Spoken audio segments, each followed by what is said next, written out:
Okay, so hi everyone. My name's Marcel. I'm your tour guide today. I'm from Vancouver, British Columbia. Canadian? Yep. From Vancouver. Oh, okay, perfect. We're from Winnipeg, so we'll... Perfect, no, with him. Where are you guys from? UK. UK? Yeah, UK. UK as well? Okay, perfect. Well, I'm here with the student guide program with Veterans Affairs Canada. They send over 15 students every 4 months, and then we get to work here all summer. So our session will be here until the end of August, and then we head back to school and 15 new guides take over. So pretty happy, feel pretty honored to be here. It's obviously a very important site for the Canadians and others. So have any of you actually been here before? You have? Anyone else? No? First time for everyone? Awesome. Okay, well, it was the first time in World War I that all 4 divisions of the Canadian Corps fought together. So Canada at the time, still a pretty young nation, didn't really have a formal army, didn't really have a need for one, only about 3,000. So Canada sent over about 600,000 men in total. So the majority of those being civilian soldiers that really had no idea what war was, what they were going to be getting into, and no formal training before they signed up. So the fact that here at Vimy, being the first time that all 4 divisions came together, after months of preparation, planning, we're able to take the ridge in only 4 days when a very big moment of pride for the Canadians and kind of the start of a big reputation, which they continue to build on throughout the rest of the war. So important site for them. Also important for the French. They were in this region in 1914, 1915, so the beginning of the war. They participated in the 2nd and 3rd Battle of Artois and kind of established themselves in this area all the way over to Notre-Dame-de-Lorette, but were unsuccessful in taking the ridge and lost close to 100,000 men. So huge losses, that's a lot of men. The British then arrived in February of 1916. They took over for the French in this region, and no major battles happened, but still really instrumental in at least keeping the Germans on the ridge, not allowing them to move forward. And then the Canadians arrived in October of 1916, and from that time until April 9th, 1917, when the battle took place, just a lot of planning, a lot of preparation that ultimately led to the success that they had here. So with the trenches and tunnels, I'll go over kind of the things that they used to prepare. The tunnels especially, when we go down there, they're a huge factor in that level of surprise that the Canadians wanted to keep. So yeah, but we'll start in the trenches today. If you guys have any questions at any points, please don't hesitate to ask. Is there anything before we get started? Not so far? Okay. Well, maybe I'll just kind of recap the battle, make sure we're all on the same page. So this here is the very front line of the Canadian trenches, so right there, would have extended down this way and off to the other side. The Battle of Vimy was about a 6 to 7 kilometer front line, and so the 1st and 2nd Division would have been way over to my right. This region here, where we are, is where the 3rd Division would have been, and then the 4th Division over to my left. So kind of lined like this. Have you guys been up to the monument yet? Yeah. Yeah? Okay, perfect. So that's just kind of up in that direction. And it's on the top of Hill 145, which is the highest point along the ridge. So it kind of goes down from there. And on the day of the battle, the Canadians were kind of pushing up along the whole way of the ridge, trying to push the Germans off of it. So 5:30 a.m. on April 9th is when all 4 divisions set out. By that late afternoon, early evening, the first 3 divisions had all reached their objectives. The 4th Division, because it was heading up to the highest point, had a little bit more difficulty. But by the next day, so the 10th, they had reached Hill 145. And then there's a point just a bit farther north called the Pimple, and that was obtained by the 12th. So 4 days in total for all of it. Again, very impressive, especially considering that the Germans had been here since 1914, had a lot of time to kind of reinforce and fortify their area. So definitely a moment of pride and some new tactics that they started here that worked very well for them. So just to confirm, from here they'd be attacking that general direction? Yeah, so Okay. they would be, this is like the very front line, so they would have been coming up out of the tunnels and then straight over into that direction. Okay. Like the monument is kind of at the top of Hill 145, so that's where the 4th Division would have been heading to. It gets a little bit narrower as you kind of get down, but they all would have been pushing that way. Were they going up through the trees? Were there trees there then? Or Yeah, no, all the trees that you see here wouldn't have been here at the time. It would have been completely flat. Just let go. Yeah. Landscape. Yeah, exactly. And so when you guys were up at the monument, you probably saw the other way. You can see for miles. Yeah. Germans definitely would have had that view going this way as well. So when we go up to the craters, I'll kind of talk about why they were created, and it was to help gain a little bit more privacy on the Canadian side, because that view up there was definitely a huge advantage. So yeah, any other questions before we get started? On the plaque it mentions that they, an RLC guy had blown up one of the mines. That- And then recently he died trying to do another one. Is that Mine, all still yeah. exist or not? That mine, does that mine still exist? Yeah, is that still there? Or did they manage to get rid of that? I'm sure, yeah, they probably got rid of it. Okay, Right. right. I mean, there is still a lot of undetonated material kind of farther into the forest. That's why we keep everyone off. Okay. But the fencing is more so just to preserve it. If we had everyone kind of walking through the craters, it would just like flatten everything out. So it's more of just preservation than a safety hazard. Sure. Yeah. Okay, so we can start heading into the trenches then. The answer is probably not.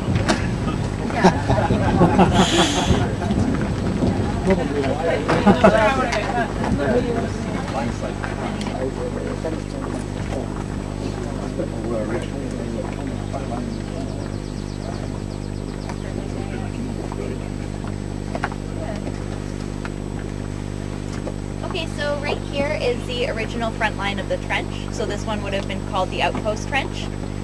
It's in the original position, but there have been a few modifications. So all the concrete that you see on the side would have just been sandbags at the time. You probably noticed most of your heads are sticking up above out of the trenches. Definitely wouldn't have wanted that, so you would have had them coming up about 8 or 9 feet high, offering enough protection so that the soldiers could move about without having to constantly crouch over. On the ground as well, we have concrete today.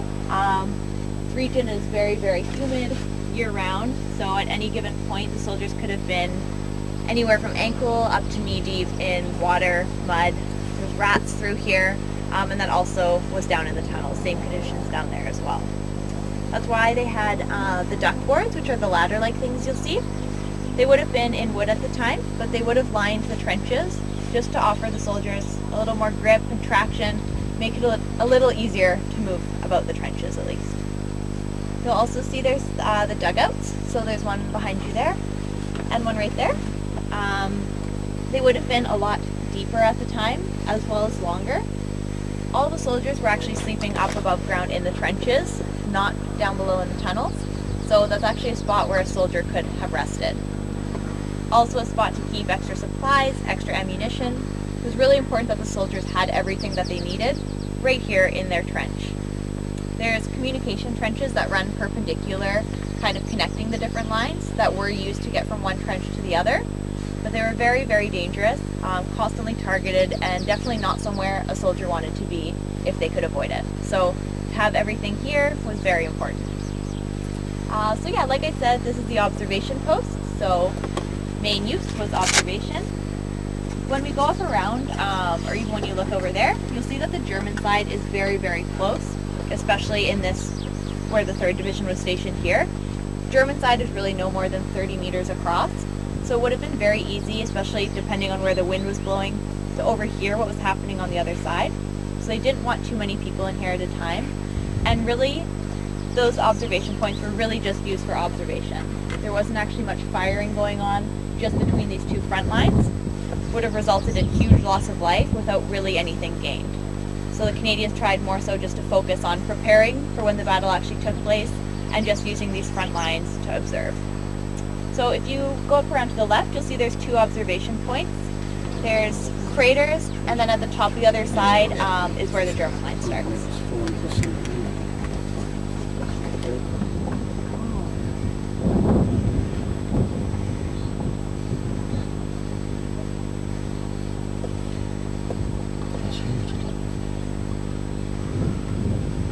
Isn't it? Wow.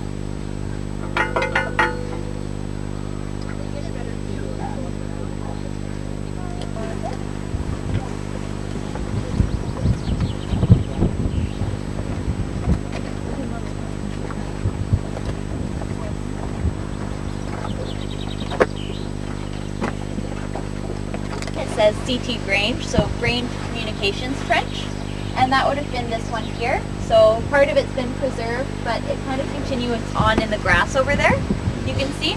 So it would have been connecting this trench with one that's farther back. Very dangerous though. Runners use this to move messages, and troops did use these communication trenches to move from one trench to the other, but they were very, very dangerous. The sign, so this one was named Grange. They actually named most of the trenches and tunnels with familiar names from hometowns or street names, just something that was easier for the soldiers to remember. Obviously here they had such an expansive system of trenches that it was really important that the soldiers remember where they had to be and do so quickly.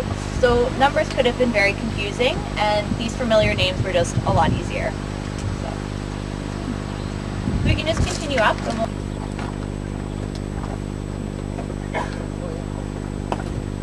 Okay, so right here is really easy to see just how close the two sides are. We have the Canadian trenches where that fence is, and the German trenches starting at that fence. So very, very narrow.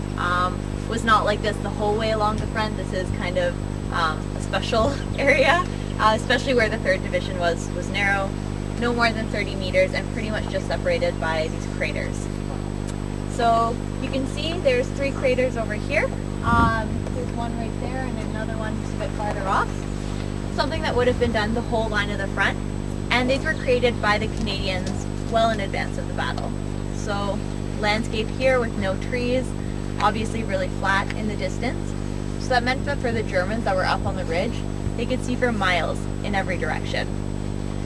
Canadians, hoping to keep some level of privacy, secrecy, a certain level of surprise. They really didn't want the Germans knowing when they were going to be attacking. They needed to create some kind of ridge, so that's why these were created. They would have dug about 20 to 30 meters underground, built a little room, packed it with explosives, sealed it off, so obviously that explosion was forced up and not just back up the tunnel they built. But when detonated, it would have created something like this, and you can see that the ridge formed didn't necessarily give the Canadians a better view of the Germans, but it did block the Germans' view of them, and is one of the reasons why those trenches could come so far forward. So definitely a very strategic move, not so much an attack on the other side, and something that would have been done well in advance of the battle. Like you mentioned, on the day of the battle, getting across these wasn't so easy. With it being so humid in the region, these kind of became more like smaller swamps, and many of the Canadian soldiers who came over actually didn't make it across, got stuck and drowned in these craters. So created a huge hazard, but was also really helpful creating that level of privacy that they did need. Yeah. So are there any questions about the craters, or?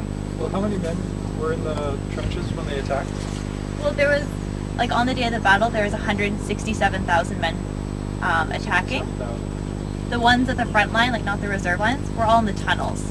They actually didn't attack across the land. That's why they built the tunnels, is because they didn't want the Germans to see that they were advancing and have time to prepare. Okay. They put all the soldiers down into the tunnels, and then that exit that's over there by the Canadian flagpole is one of them. They would have just come up right at the front line and then straight over. And that's where they came up over land. Yeah, so they might have like filed out through the trenches to come over, so they weren't just all coming over one spot. Right. But they really weren't in these front trenches for very long. As soon as they came out of the tunnels, it was time to attack. Okay. So there's a small amount of people, I guess, manning the front line, just it wasn't exposed. Yeah. Up here? Yeah. Yeah, probably. And there were like reserve lines that came later. But for the very first line, they didn't want it to look abnormal or like they had reinforced it if something was going to happen. So really important that everything was kept hidden until the very last minute when they came over. Okay. And how many kilometers of trenches were there total on the Canadian side? Do you know? Ooh, I'm not sure of total of trenches. Okay. I mean, obviously they went from here all the way back. 1st Division headquarters is about 8 kilometers back. And of course they were pretty much continually building trenches.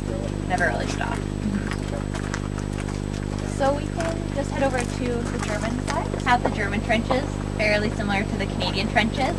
You can see the zigzag shape that they have. This was used on both sides just as an added means of protection. If you had a shell land in your trench, and that trench was built straight along, the shrapnel and everything, debris flying off of that could do a lot of damage and a lot of harm, especially to the men in those trench. So if it was to land here, it might do some harm right here, but the rest of your trench would be protected. So really important that they built all the trenches like that, again on both sides. And when we go down into the tunnels, from one end to the other, it's not a straight line. It also takes a slight kind of curvy shape for the same reason. So this here is where a German soldier with a machine gun would have been stationed. So you might notice that the window isn't facing straight across, but actually on a diagonal. So you would have had someone stationed here, and then someone stationed farther down the German line coming back. So it would have created an X, and anyone coming through would have probably been caught in that crossfire. So something that worked very well for the Germans, especially in battles previous to Vimy. But here at Vimy, the Canadians were starting with a new technique called the rolling or creeping barrage. What that is for 3 minutes, headquarters, so about 8 kilometers back, would send off artillery to land on one section of the German line.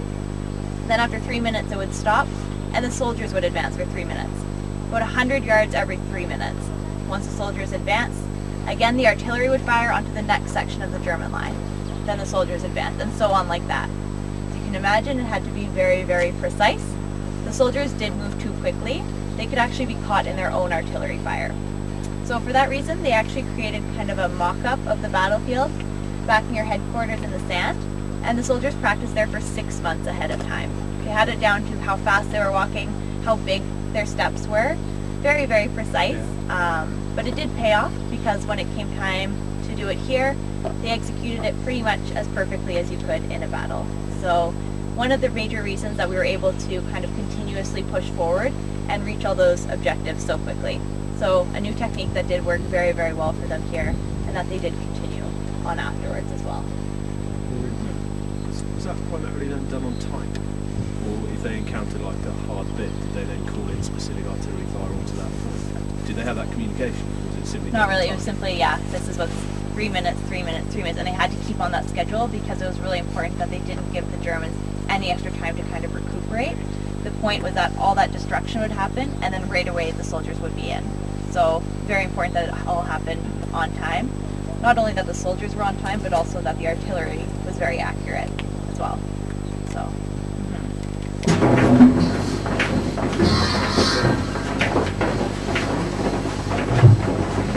Device for electric lighting? Yeah, they did. Definitely not as bright as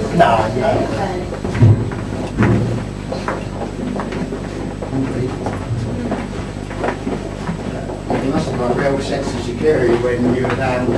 a little bit more. Yeah, you're protected, but you still feel it here. Yeah.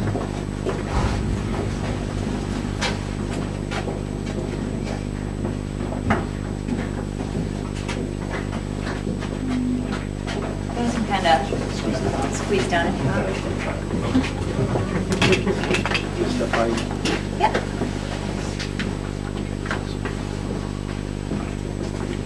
Okay, so down here we're about 8 meters underground. So it's really important because it offered all the soldiers a really good level of protection. All the artillery shells falling would have usually gone only a maximum of about 6 meters. So at 8 meters, really well protected. It's not to say that the soldiers couldn't feel everything. You can feel the vibrations of the bombs as well as hear everything, but you were protected. The rock on the wall, though, like I said, was chalk. So very easy to dig through, but also very porous, meaning it let in a lot of water, especially since all that water is running down. Just like in the trenches, you could have had that water, mud up to their knees at any given point. So very, very wet down here. All the concrete that you see as well wouldn't have been here. You can kind of see in that part, there's kind of like the arch that the other, all the tunnels would have had. It's kind of lost on most of it, but if you look on the side, sometimes you can see the beginning of an arch. The lighting as well. Today we have very nice bright lights. Lets us see where we're going. At the time, they actually also would have had electrical lighting. Really important that they didn't have an open flame down here. One, didn't want to be burning up extra oxygen, and also with transporting explosives and munition, just didn't want the extra hazard. So electric lighting, but definitely not as bright as we have it today. Our emergency exit lights, the one on the right there, they're a lot more dim, offer actually a really good example of what it would have looked like, about 1 every 16 meters. So if it's okay with everyone, I'll just shut off the lights for a few seconds and the emergency exit lights will stay on. Is that okay? Yeah, that sounds.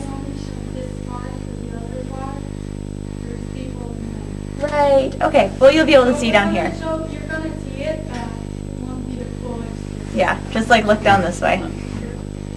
So still pretty easy to see. That it's very, very dark.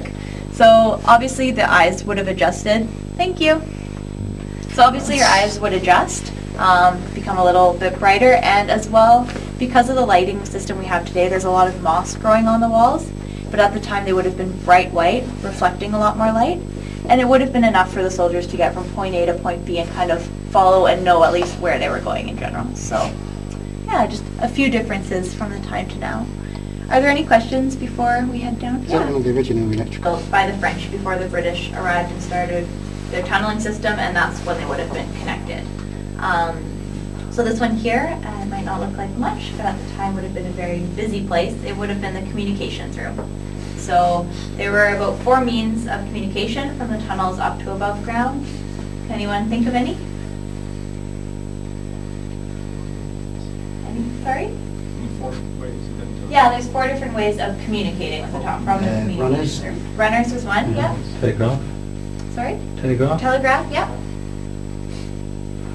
Lights? No, not from down here. They would have had telephones and then carrier pigeons as well. So, yeah, they would bring them down into the tunnel and then release them, and then they would fly back up above ground. So, yeah, so telephone and telegraph, another reason why that electricity was important down here. You pointed out the isolators earlier, so that would have been to keep the wires off of the wall. Just with the walls being so wet, you didn't want the wires getting wet as well. And as well, the Canadians were really paranoid about the Germans overhearing anything going on down here, especially with how close that they were. So to keep the hum of electricity off the wall, that Morse code, set everything off so it wouldn't like transmit through the walls was really important. At the time, because chalk is so porous, they thought that sound could really travel quickly through it. So we've since found out that apparently it actually insulates the sound, keeps it in here, but they just didn't want to take any chances at the time. The wires also, when they left the tunnels, right now they're nice and protected, but they went up a lot closer to the ground when they were heading back, which means that they were a lot more exposed to all the bombings going on and oftentimes cut. So for that reason, that's why they had the carrier pigeons, the runners as well, more reliable means. The carrier pigeons, they would actually leave the female back at like Mont Saint-Eloi, bring the male down here, attach the message, yeah, and when they would let it go, most of the time, return straight back to the female. So fairly good method most of the time. But the problem was when that pigeon didn't arrive where it was supposed to, it's really hard to tell what happened to it. If it flew off, maybe got shot down, possibly flew in the other direction and was captured. All messages were coded, but they didn't really want to take any big risks with the most important messages, which is why they did have the runners. So runners were soldiers. With the Canadian Army, it was actually a volunteer-based position because it was so dangerous, but there was never a shortage of any volunteers, so quite a few brave men here. But there's actually also a few perks with the job. You got paid a little bit more, and you were the only soldiers that got to sleep down in the tunnels. So that room through there, which you can see in a second, is where the runners would have slept. Important that it's so close by, because you would, if you needed a message sent out, the officer could have grabbed one, told them the message. It was all done verbally.